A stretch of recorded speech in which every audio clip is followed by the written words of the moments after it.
नवं सरकार स्थापन झाल्यापासून लाडकी बहीण योजनेतील लाभ वगळले जाण्याबाबत शंका व्यक्त केली जाते. मात्र खरंच तुमचा पत्ता कट झालाय का? हे कुठं आणि कसं शोधायचं? लाडक्या बहिणींचा पत्ता कट होणार असं शोधाल यादीत नाव. सरकारनं सांगितले सोपे ट्रिक.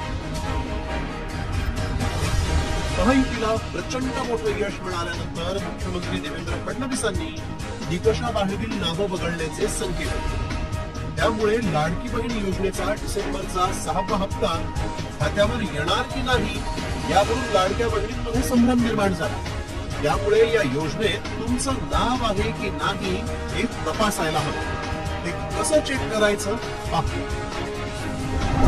स्टेप 1, तुमच्या मोबाईलमध्ये नारी शक्ती दूत ऍप उघडा आणि लॉग इन करा. स्टेप 2, डॅशबोर्डवर लाभार्थी अर्जदारांची यादी या बटनावर क्लिक करा. स्टेप 3, त्यात आपलं गाव, ब्लॉक, तालुका आणि जिल्हा निवडून शोधा या बटनावर क्लिक करा. स्टेप 4, त्यानंतर यादीत तुमचं नाव आहे की नाही ते दिसेल.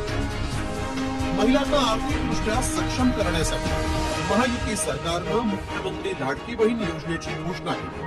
त्यासाठी सरकारनं तब्बल 46,000 कोटींची तरतूद केली. तर आता पुन्हा दिवाळी अधिवेशनात पुरवणी मागण्यांमधून लाडकी बहीण योजनेसाठी 1400 कोटी रुपयांना मंजुरी देण्यात आली.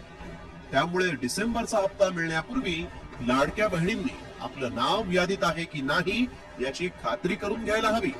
अन्यथा पश्चाताप करण्याशिवाय कोणताच पर्याय हाती राहणार नाही.